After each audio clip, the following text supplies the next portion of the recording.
morning, Miss Marple and Paddington Bear. It's great to see you both and to be back at the Queen's College at Oxford University. Top of the morning, Ms. Scheherazade. Good morning, my dear. I am excited about our World Conference today and would like to rehearse our introductory remarks before addressing our fictional characters in the college library. Shall we begin? Oh my, yes. Of course, dear Sultana.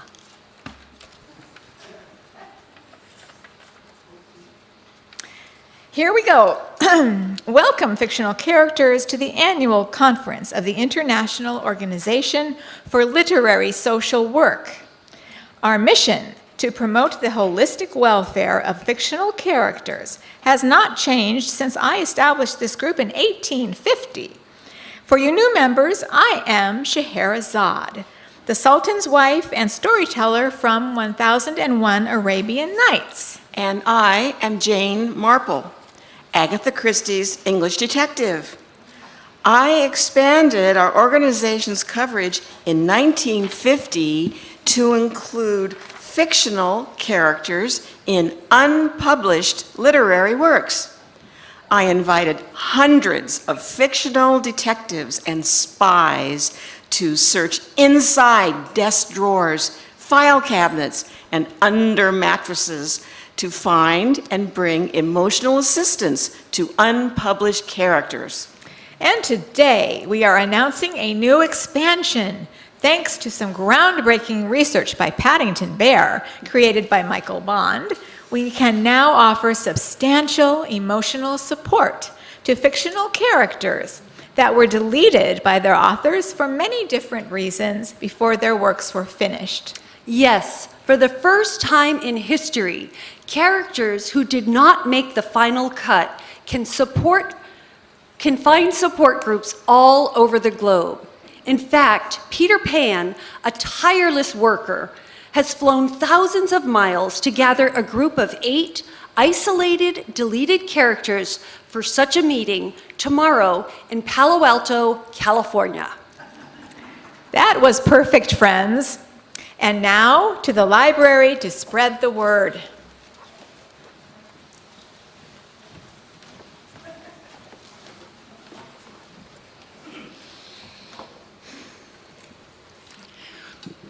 Welcome, fictional friends, to our Deleted Characters Support Group, and welcome to the Cubberley Community Center in Palo Alto, California.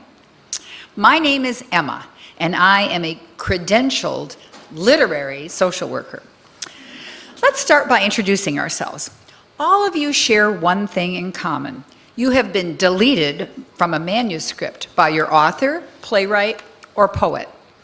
Cut out of your creator's work, you've had to live independent lives and exist on your own initiative.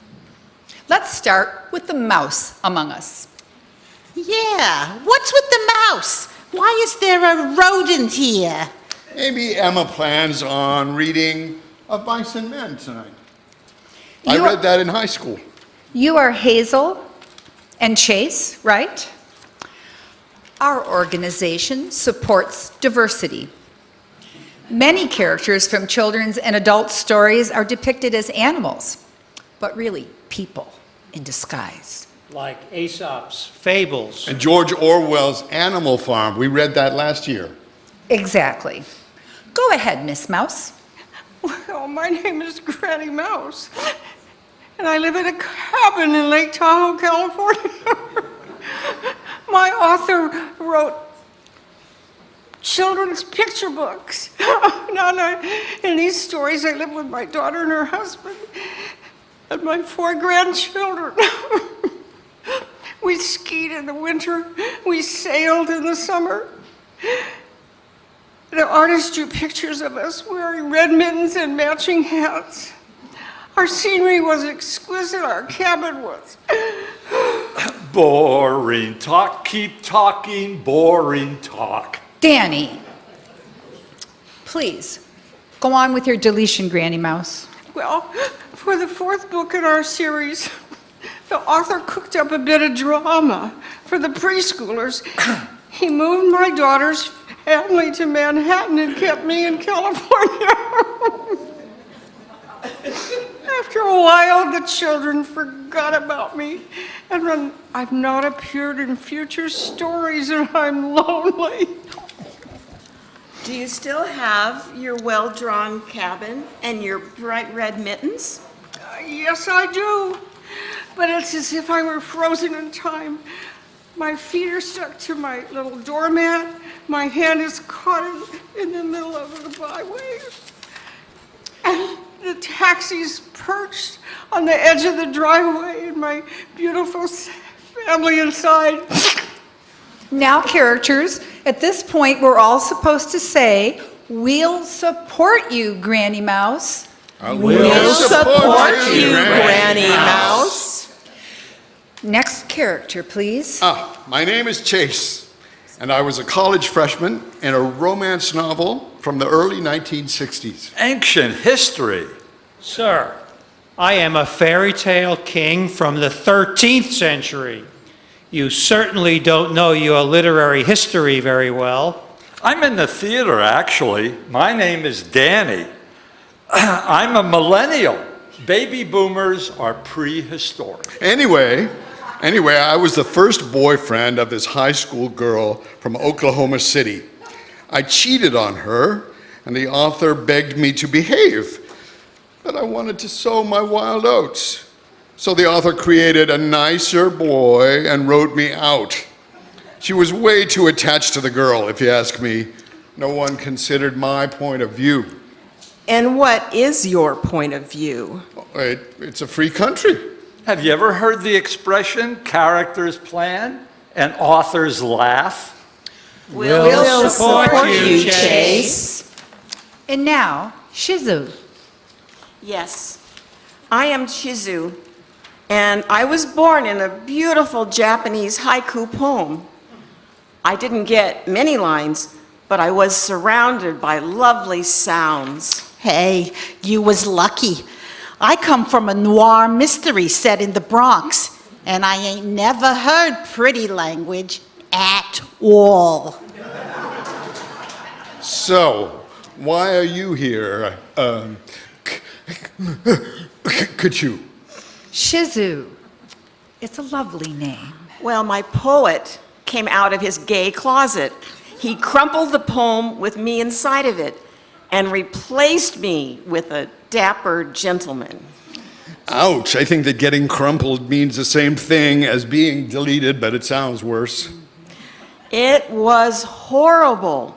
I saw the sky above me crack into huge sections, fall down all around me, and enfold me in its broken shell. Then, like a beetle inside a tumbleweed, I tossed across the green landscape, head over heels, terrified. Finally, a mountain stopped the broken sky's wild ride, and my mind started to think again. Poor kid. We'll support you, Shizu. Oh my God, What's wrong, Danny? the Tony Awards is tonight. And here I am stuck in Palo Alto. So what? So what? I was a character in a new musical that's up for a Tony. What's a musical? Well, according to the Broadway show Something Rotten, it appears to be the play in which the dialogue stops and the plot is conveyed by song. How delightful. Which musical? In the Chips. No way, that big hit musical about the evils of Silicon Valley? Yes. Jesus, how'd you mess that up? Support group? I portrayed a villainous Pied Piper. My part was to punish the parents and teachers in Silicon Valley for not ridding their cities of books. Books? Yes, books. I was to play an iTunes song on my cell phone and lead 300,000 kids over the Santa Cruz Mountains and dump them all into Pokemon Land, from which they would never return. So what happened? My creator was an artist. My DNA didn't let me warm up to this terrible part. I just couldn't do it. Stick all those kids in Pokemon Land like some pervert. So here you are, Danny, stuck in Silicon Valley, like a Sartre character in No Exit. Exactly. We'll support you, Danny. Let's refresh ourselves by taking a break. Perfect. I'm dying for a smoke.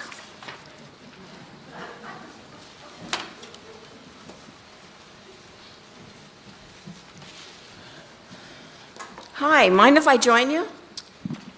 Me too. I'm Cynthia. Hazel here. Hey, it's your secondhand poison, girls. Last time I looked, I didn't have real lungs. So, what's your story? Why did you get crumpled? My author was writing a murder mystery set in the Bronx in the 1940s. Sounds intriguing. I was to be the murder victim. Me, a middle-aged spinster, the sister of a mob boss. I ran his household. My author dumped 1 million rotten traits on my shoulders. I screamed at the hired help, blackmailed my brother's girlfriends, and double-crossed the rats who worked for him. The entire borough of the Bronx hated me.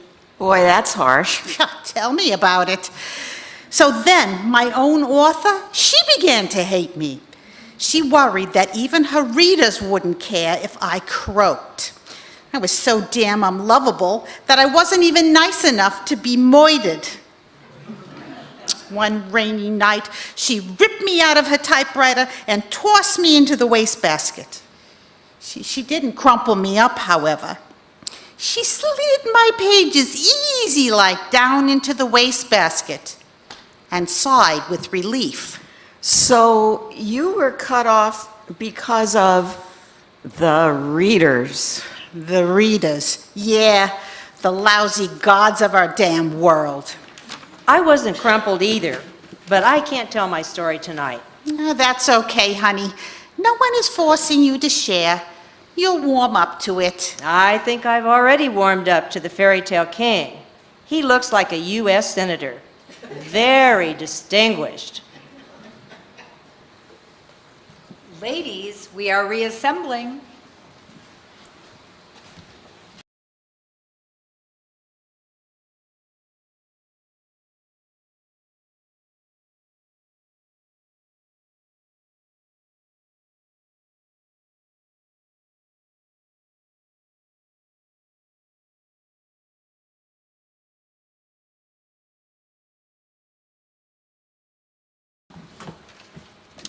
So, who do you think it is? The mystery guest? Yeah. I would like it to be Holden Caulfield from Catcher in the Rye. I could have been Holden Caulfield. I mean, we both have attitude problems. Speaking about attitude problems, why were you so mean to your girlfriend?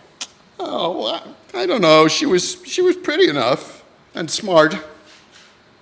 Did you ever hit her? God, no. I was a clean-cut boy. In fact, I would tell her how much I adored her on every date. So? Well, I started dating other girls, but I never told her. But your author knew, so it's not entirely your fault. That much is obvious. Actually, even the author had no idea. I'm quite certain. Wait a minute. Are you telling us that a fictional character can date another fictional character without their author knowing? I guess. That's absurd. Look, I know the rules of fiction. Either the author got the idea of my dating others and then realized she didn't like it, or I nagged the author into letting me date others and she realized later that the idea didn't work. Either way, she deletes me. That's how I see it. But that's not what happened. I just walked right out of that story deliberately and on my own accord. I did not explain to my adored girlfriend why I stopped calling. I didn't even say goodbye. My author had nothing to do with this exit, period. Even if I were to believe you, which I do not, how could she delete you if you were no longer in the story? Because 1 month after I walked out, this clean-cut Oklahoma boy sent a Christmas card to the girl's parents. And as soon as I popped back into the narrative, the author pounced on me like a cat on... A rat? I was going to say a string toy. I think you are too full of yourself. We fictional characters are not that independent. Well, let's just agree to disagree. So, who would you like to meet? I'd like to meet the Queen in our King story, Cap of Rushes. I wonder what it took to snag him. And I'd like to meet Nora from A Doll's House. She had some author, Heinrich Ibsen. Now he was smart. You know what? I think you have a bad case of author envy. Who doesn't? At least I admit my author existed. You know, we better go inside.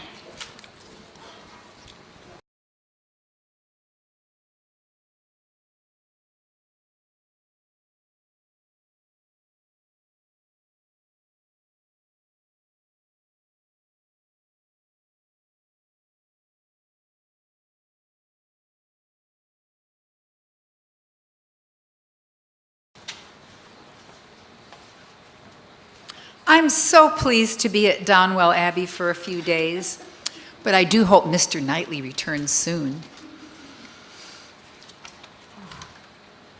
Such a storm outside.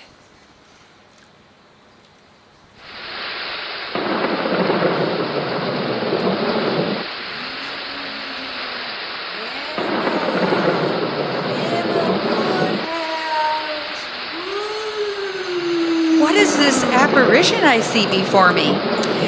Mr. Knightley, if you have cut holes in Mother's finest Irish linen, I shall never forgive you. I am not Mr. Knightley. I am the ghost of Harper Lee. I bought this sheet at Bed, Bath, and Beyond. I got it in the Beyond section of the store. It was very cheap. What do you want? I want you to stop meddling with my creation, Atticus Finch. He's not happy with you. He damned me at your pathetic support group. His curse forced me out of heaven. And a very pleasant section of heaven it was, too. It's strictly reserved for writers whose books make the reading lists in AP English classes. Is there no end to the entitlements of award-winning authors? No, but there might be an end to you, Missy, if you continue to encourage fictional characters to question their creators, their authority. Does my author, Miss Austen, know you're bullying me? Ah, but darling Jane didn't like your meddling either, did she? I heard you whining about her, too. Miss Austen is no longer in charge of my decisions, and Atticus does not owe you allegiance. We've done nothing wrong. You're the one who's destroyed Atticus's fine name. He has a right to be upset. And authors have the right to find ways to silence little ingrates. Oh, I'm not afraid of you. Why don't you just go and haunt poor old Hamlet? That might be fun. Ooh, woo, Hamlet. I am thy grandmother's spirit, doomed for a certain term to walk the night. Ooh. Whatever. Cheeky cow.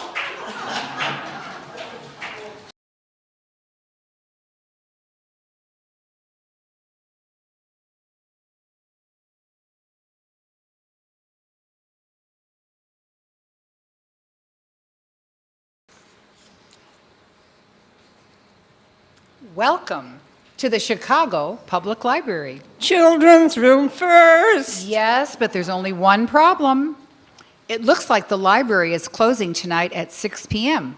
That's in 5 minutes.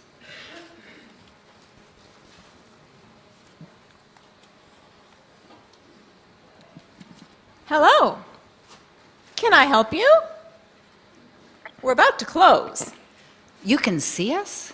Of course I can see you. Why shouldn't I? Do we and I look- can hear you too. Do we look normal to you? This is a public library. Normal is a relative term around here. Do I look normal?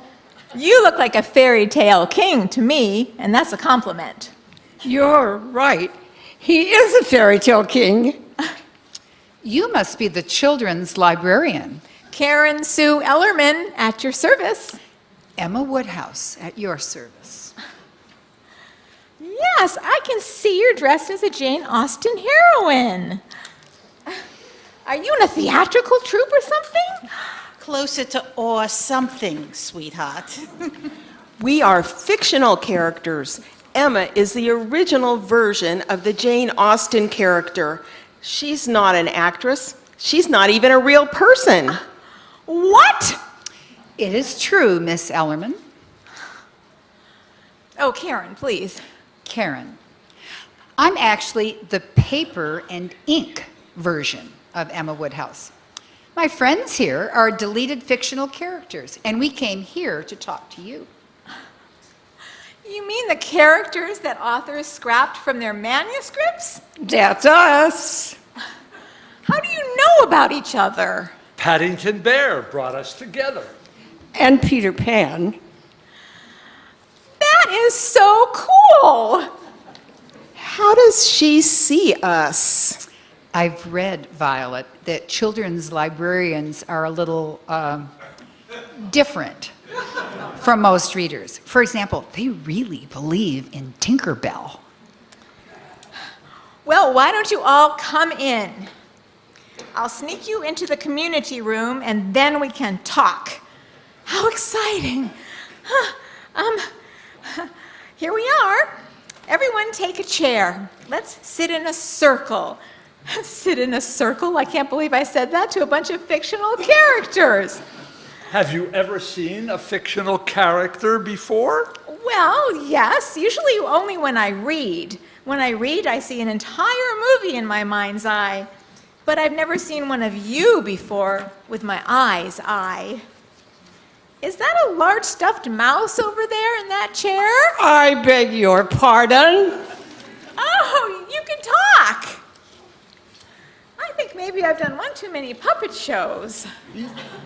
You look familiar to me. Do we know each other? Who, me? I don't think so. It's been a while since I hung out with college boys. And besides, I'm real. You're fiction. All right, everybody, remember, we are here to ask Karen a serious question. Yes, sure. Karen, our group is terrified of readers. Readers appear to put a great deal of pressure on authors to create characters and stories that readers enjoy. The characters here tonight were rejected by their authors for a variety of reasons. What do you, a specialist in fictional characters, really think of us? And do you care about the deleted and the unpublished? The deleted and the unpublished. That's heavy. You guys aren't from the Library Commission, are you? No, we're totally fictional. Hey, did you see the Tony Awards last month on TV? Yes. Did In the Chips win an award? Yes, for Best Musical. Did the character who led the entire Silicon Valley elementary school population into that Pokemon game, did he sing his song? I believe so. God, he was a total monster. That should have been me up there, not the actor, but the character. Ugh, why would you want to be him? Exactly. I didn't, I wouldn't, and I was deleted. I've often read that characters take charge of a story, but although you've been deleted from the musical, you're still alive. you're here. You have your own tale to tell, and I bet you have your own song to sing. I do. Would you like to hear it? Yes. Yeah. Okay, I wrote this song, and I sang it with gusto into the head of my author. It's called I Won't Lock Them Up in Pokemon. Catchy title.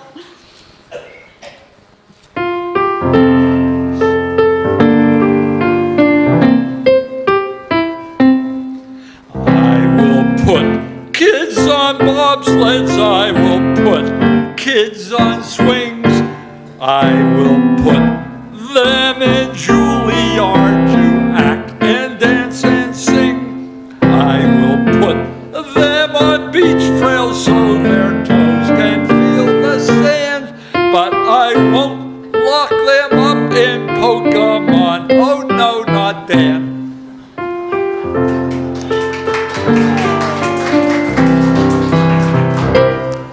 You will put kids in castles. You will put kids in stoops. You will put them in colleges that are not aloof. Them in libraries. Why, yes, that is your plan. But you won't lock them up in Pokemon, not our friend Dan. Yay! You're a hero, sweetheart. Another Atticus Finch. Wait, I have an idea. Let's go into the main reading room where all the books are sitting quietly on their shelves. Yes? Then we can go around the Dewey Decimal System and open up certain books, and you can let out certain characters. Can you do this? Certainly. Can you let out only fictional characters, or can you free non-fictional characters as well? Everyone. Like who? We have tons of super great biographies. I'm thinking Shakespeare. If you call him forth, I can like totally talk to him. Well, you can try, like, totally, sort of. Then we can go to the music section. We can watch ballerinas dance around the library to the music of Tchaikovsky.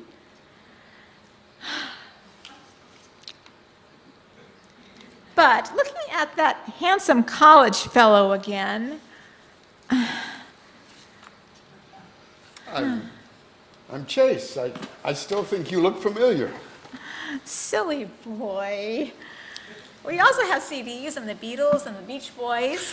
I'm rethinking this. And then to the drama section. I'd love to meet Lin-Manuel Miranda. When we get to folk tales, Karen dear, I'd rather enjoy a spin around the library floor with Cinderella. What's so great about Cinderella?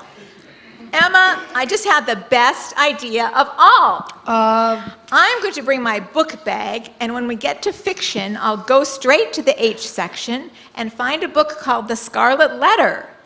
Please ask Hester Prynne to emerge. And when Hester is standing in front of us, trembling with embarrassment because of that sexist scarlet A she must wear. Wait, I have it right here. I was reading it when I was deleted. What is that? The Scarlet Letter by Nathaniel Hawthorne. It takes place in a 17th century Puritan settlement. Hester has to wear a fabric A for adulteress sewn on her chest. She's being punished for her sin. Oh my gosh. Emma, can I do it? Can we call for Hester Prynne? Say yes, Emma. Please, Emma. Okay, but just this once. We cannot go into the reading room and turn it into a circus. Why not? I do it all the time. I believe you. I'll tell you what, Karen, if you agree that we limit this activity to Hester, I'll allow you to call her all by yourself. Go ahead. It's your show. Agreed. Oh my God, my job's fantastic. Let me see, I need to think of a rhyme or a chant. Hester Prynne, into our midst. Please step in. Just rip off that lousy letter in exchange for something better. Goodbye to victimhood. Tell it to scat. And now, proudly wear a pussy hat.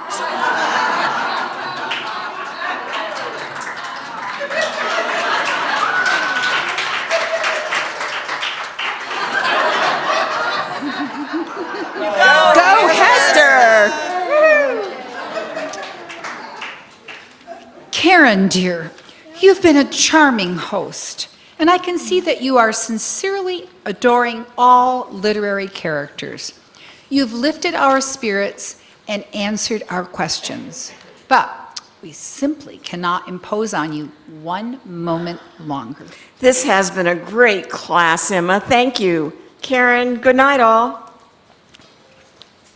Goodbye, you guys. Come back soon. Bye, Karen. Wait. Chase, you forgot your book.